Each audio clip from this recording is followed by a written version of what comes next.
Hi friends, welcome back to our channel English literature in Telugu. ఈరోజు Marxist criticism గురించి తెలుసుకుందాం. ఇందులో ముఖ్యంగా మార్క్సిజం అనేది ఎట్లా వచ్చింది, మార్క్సిజంలో ఉన్నటువంటి ఇంపార్టెంట్ థీమ్స్ ఏంటి, అదేవిధంగా మార్క్సిజంలో ఉన్నటువంటి రచయితలు ఎవరు అనే విషయాల గురించి ఈ యొక్క వీడియోలో మనం క్షుణ్ణంగా తెలుసుకునే ప్రయత్నం చేద్దాం. ఇలాంటి మరెన్నో వీడియోస్ కోసం మన ఛానల్ని ఇప్పుడే సబ్స్క్రైబ్ చేసుకోగలరు. మరి ఏమాత్రం ఆలస్యం చేయకుండా వీడియోని స్టార్ట్ చేద్దాం. Let's get start our video.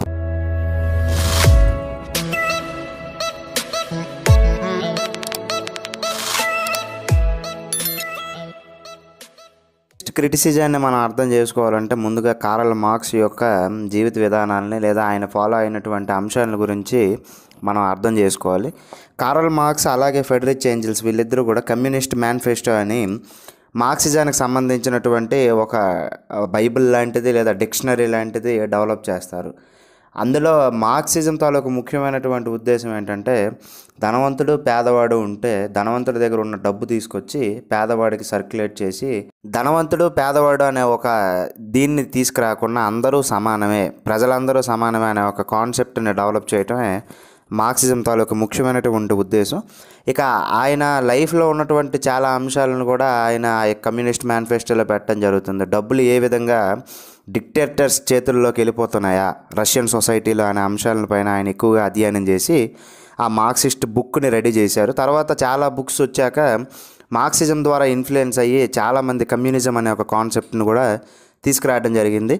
ఇది మనం ముఖ్యంగా రెండు భాగాలుగా డివైడ్ అవుతుంది మార్క్సిజం అనేది. ఒకటి పొలిటికల్గాను, రెండోది సోషల్గాను, అలాగే ఎకానమికల్గా. ఈ రెండు విధాలుగా డివైడ్ అవుతుంది. ఒకటి పొలిటికల్గా, రెండు ఎకనామిక్స్ పరంగా. మార్క్సిస్ట్ తాలూకు ముఖ్యమైనటువంటి ఐడియాస్ ఈ రెండిటిపైన ఎక్కువగా ఫోకస్ చేయడం జరుగుతుంది. సొసైటీలో జరిగే అంశాల గురించి వేలెత్తి చూపుతుంది మార్క్సిస్ట్ తాలూకా ముఖ్యమైనటువంటి ఫిలాసఫీ. కార్ల్ మార్క్స్ కేవలం తన జీవిత అంశాలలోనే కాకుండా ఆయన మంచి రీడర్ కూడా. ఆయనకు ఆ రీడింగ్ కెపాసిటీ వల్ల ఆయన చార్ల్స్ డికెన్స్ తాలూకా నోవెల్స్ని ఎక్కువగా స్టడీ చేశారు కార్ల్ మార్క్స్ గారు. ఇక చార్ల్స్ డికెన్స్ రాసినటువంటి చాలా వర్క్స్ రియలిస్టిక్గా ఉంటాయి. క్యారెక్టర్ తాలూకా సైకలాజికల్ పొజిషన్ ఎట్లా ఉంది అనే అంశాలపైన చార్ల్స్ డికెన్స్ ముఖ్యంగా ఎక్కువగా నోవెల్స్ రాయడం జరుగుతుంది. కార్ల్ మార్క్స్ వాటిని అన్నింటినీ కూడా స్టడీ చేసి మనుషుల్లో ఏ విధంగా చైతన్యం కల్పిస్తే అందరూ ఒకే రకమైన తాటిపైకి వస్తారు అనే అంశాలపైన ఆయన ఫోకస్ చేయటం ద్వారా మార్క్సిస్ట్ ఐడియాలజీ అనేది చాలా వరకు డెవలప్ అయ్యి తరువాత రష్యన్లో ఒక రకమైనటువంటి రెవల్యూషన్ని తీసుకొస్తుంది. దాన్ని సోషలిస్ట్ రియలిజం అని అంటారు. ఆ విధమైనటువంటి రియలిజం తర్వాత ఈ యొక్క ఆలోచన విధానం ఫ్రాన్స్లోకి, యూరోప్లోకి, అలాగే మిగతా దేశాల్లోకే రావడంతో పాటు మన ఇండియాకు కూడా రావడం జరుగుతుంది ఆ మార్క్సిస్ట్ ఫిలాసఫికల్ ఐడియాస్ అనేవి.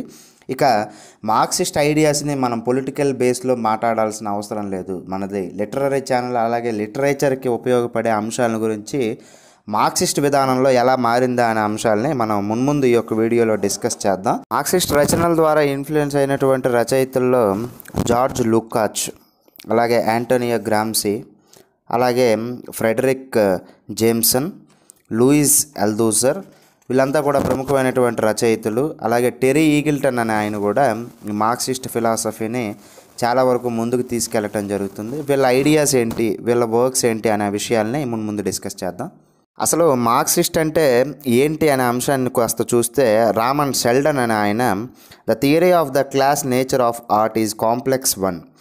In the writings of Marx, Engels and the sovereign tradition, there is a double emphasis on the writer's commitment of class interests on the one hand and the social realism of the writer's work on the other అని ఆయన చెప్పడం జరుగుతుంది. Marxism అంటే కేవలం ఒక రకమైనటువంటి theory కాదు, it is a study of, అదొక రకమైనటువంటి స్టడీ. అలాగే డబుల్ ఎంఫసైజెస్ చేయటం జరుగుతుంది. రైటర్స్ తాలూకా కమిట్మెంటు క్లాస్ ఇంట్రెస్ట్స్ పైన, అలాగే సోషల్ రియలిజం పైన, వాళ్ళు చేసే వర్క్స్ పైన ఉంటుంది అని చెప్పి రామన్ షెల్డన్ అనే ఆయన చెప్పడం జరుగుతుంది మార్క్సిస్ట్కి ఒక ఎగ్జాంపుల్గా. ఇక తరువాత 20వ శతాబ్దపు ప్రారంభంలో వచ్చినటువంటి బ్రిటిష్ మార్క్సిస్ట్ ఫిలాసఫర్ అయిన క్రిస్టోఫర్ క్లాడ్విల్ అనే ఆయన ఇల్యూషన్ ఆఫ్ రియాలిటీ అనే ఒక బుక్ని 1937లో రాస్తారు. దానిలో ఆయన ఇంగ్లీష్ పోయిట్స్ తాలూకా కల్చరల్ అలాగే పొలిటికల్ దాని గురించి మాట్లాడతారు. ఉదాహరణకి మాథ్యూ ఆర్నాల్డ్, ఏసి స్వన్బర్న్, బ్రౌనింగ్, టెనిసన్, వీళ్ళ మధ్యలో ఉన్నటువంటి ఆ యొక్క సోషల్ అలాగే పొలిటికల్ సంబంధాలు ఎలా ఉన్నాయి అనే అంశాలపైన ఆయన ఇల్యూజన్ అండ్ రియాలిటీలు అనే బుక్లో మాట్లాడతారు. మైకెల్ బక్తెన్ అనే ఆయన రష్యన్ సోవరెన్కి సంబంధించినటువంటి వ్యక్తి. ఈయన కూడా ఎక్కువగా మార్క్సిజం పైన ఫోకస్ చేయడం జరుగుతుంది. యాక్చువల్గా ఆయన ఫార్మలిజం అయినప్పటికీ కొంతమంది వ్యక్తులతో కొలాబరేట్ అయ్యి ఆయన మార్క్సిస్ట్ పాయింట్ ఆఫ్ వ్యూస్ని కూడా డెవలప్ చేస్తారు. ఉదాహరణకి మాధవ్ దేవ్ అనే ఒక ఆయనతో కొలాబరేట్ అయ్యేది ఆయన the formal method in literary scholarship అనే ఒక బుక్ని రాయడం జరుగుతుంది. అలాగే ఆయన Marxism and the philosophy of language అని చెప్పి వాలెంటైన్ వాల్స్కో అనే ఆయనతో కలిపి బుక్ రాయడం జరుగుతుంది. ఈ విధంగా ఈ రెండు బుక్స్ని కూడా తరువాత వచ్చినటువంటి రైటర్సు లేదా క్రిటిక్స్ ఈ రెండు బుక్స్ కూడా సోషియోలాజికల్ పోయిటిక్స్ అని చెప్పడం జరుగుతుంది.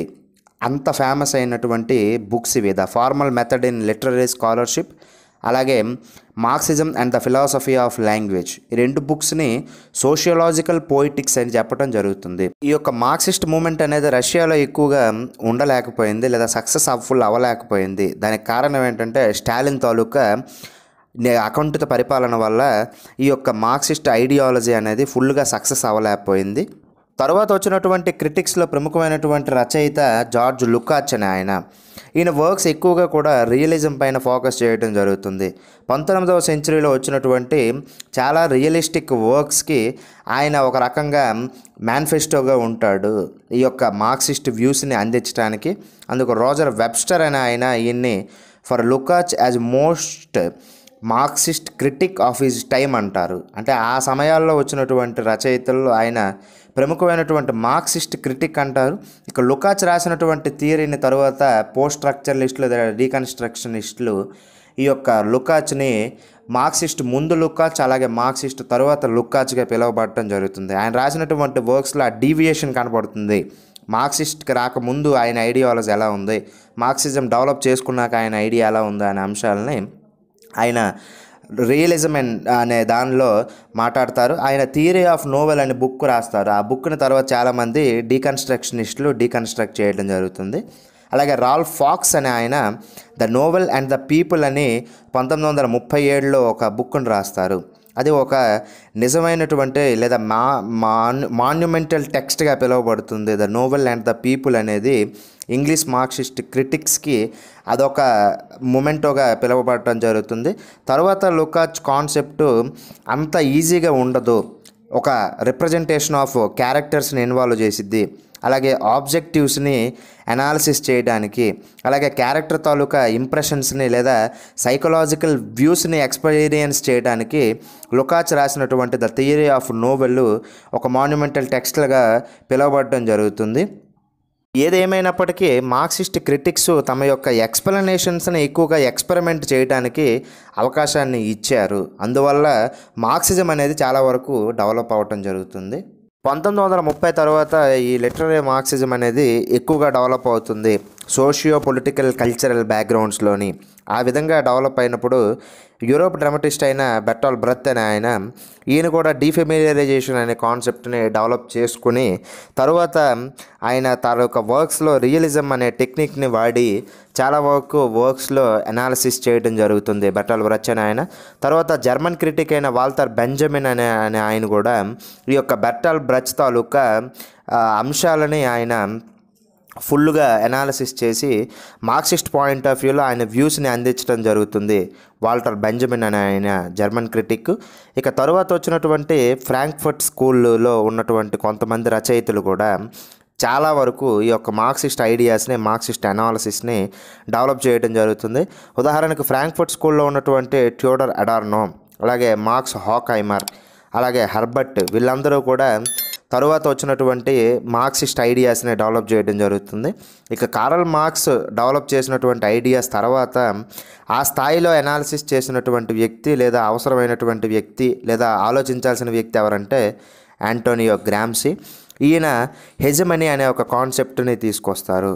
అది కల్చరల్ హెజమనీగా తరువాత మిగతా రచయితలు కూడా అనాలిసిస్ చేయడం జరుగుతుంది.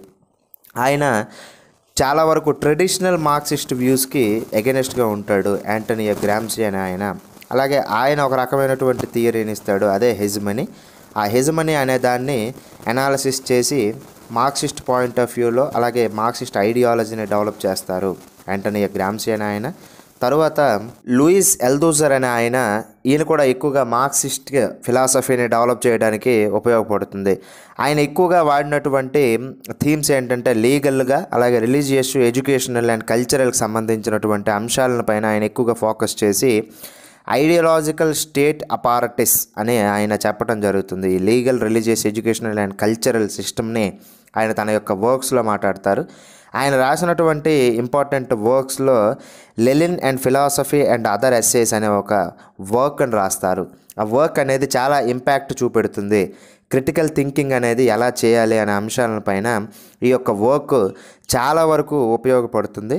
అలాగే ఆయన ఫాల్స్ కాన్షియస్నెస్ అనే కాన్సెప్ట్ను కూడా తీసుకొస్తారు మార్క్సిస్టం పాయింట్ ఆఫ్ వ్యూలో. తర్వాత వచ్చినటువంటి ఫ్రెడరిక్ జేమ్సన్ అనే ఆయన మార్క్సిస్ట్ ఐడియాలజీలో ఉన్నటువంటి అంశాలను ఆయన ఎక్కువగా డిస్కోస్ చేయడం జరుగుతుంది. అలాగే ఆయన ద పొలిటికల్ అన్కాన్షియస్నెస్ అనే ఒక వర్క్ను కూడా రాస్తారు ఫ్రెడరిక్ జేమ్సన్ అనే ఆయన. ఆ విధంగా రాసినటువంటి ఐడియాలజీ తర్వాత ఈ యొక్క లుకాచ్ అలాగే ఆల్దూజర్ వీళ్ళిద్దరూ కూడా చాలా రకాలైనటువంటి అనాలిసిస్లో డెవలప్ చేశారని చెప్పి ఫ్రెడరిక్ జేమ్సన్ వాళ్ళిద్దరిని కూడా ప్రైజ్ చేయడం జరుగుతుంది. మార్క్సిస్ట్ క్రిటిక్స్లో ఉన్నటువంటి వాళ్ళల్లో లుకాచ్ అలాగే ఆల్దూజర్ వీళ్ళిద్దరూ కూడా ప్రముఖమైనటువంటి రచయితలు అని ఫ్రెడరిక్ జేమ్సన్ తన యొక్క బుక్లో రాసుకొస్తారు. అలాగే మన తాలూకా ఇండియన్ క్రిటిక్ అయిన ఒక ఆయన ఏమంటాడంటే ఈ యొక్క జేమ్సన్ గురించి, textual meaning is not simply discovered, it is produced in a meditated way. Interpretation is for Jamieson and opening up of the text to the winds of history అని ఆయన ఒక స్టేట్మెంట్ని ఇస్తాడు ఇండియన్ క్రిటిక్. దాని ద్వారా మనం ఈ యొక్క కొటేషన్ ద్వారా అర్థం చేసుకోవాల్సింది ఏంటంటే, జేమ్సన్ గారు తన యొక్క వర్క్స్లో కేవలం ఇంటర్ప్రిటేషన్ అనేది ప్రయారిటీ కాకుండా ఆయన వర్క్స్లో opening up of the text to the winds of history, చరిత్రలో ఉన్నటువంటి గాలి పొరల గురించి కూడా మాట్లాడుతుంది అన్నట్టుగా చెప్పడం జరుగుతుంది. జేమ్సన్ గారు రాశారని ఒక ఇండియన్ క్రిటిక్. తర్వాత ఇంపార్టెంట్ క్రిటిక్ అయిన టెరీ ఈగిల్టన్ అనే ఆయన మార్క్సిజం గురించి ఆయన ఏం చెప్తాడంటే, Marxist criticism is not merely a sociology of literature concerned with how novels get published and whether they mention the working class. Working class గురించి మాట్లాడేటప్పుడు వాళ్ళు కేవలం సోషియలాజికల్ ఇష్యూస్నే మాట్లాడారా, లేదు అన్ని రకాలైనటువంటి వాల్యూస్ గురించి మాట్లాడారు అనే అంశాలపైన టెరీ ఈగిల్టన్ చాలా వర్క్స్ని రాస్తారు మార్క్సిస్ట్ పాయింట్ ఆఫ్ వ్యూలో. ఈ యొక్క వీడియో మీకు చక్కగా అర్థమవుతుందని భావిస్తున్నాను. ఇలాంటి మరెంతో మంది సోషల్ క్రిటిక్స్ లేదా మార్క్సిస్ట్ క్రిటిక్స్ తమ యొక్క ఐడియాలజీస్ ద్వారా పొలిటికల్గా, సోషియల్గా అలాగే సైకలాజికల్గా ఎటువంటి ఐడియాస్ అనేవి డెవలప్ అవుతూ ఉన్నాయా, తరువాత కల్చరల్ స్టడీస్లో ఇవి ఏ విధంగా ప్రముఖమైనటువంటి పాత్ర పోషించాయి అనే అంశాలపైన తెలుసుకోవడానికి మా ఛానల్ ఇప్పుడే సబ్స్క్రైబ్ చేసుకోగలరు. వీడియో ఎలా ఉందని చెప్పి లైక్ చేయగలరు. వీడియో నచ్చితే కామెంట్ చేయగలరు. Thanks for watching. By by now.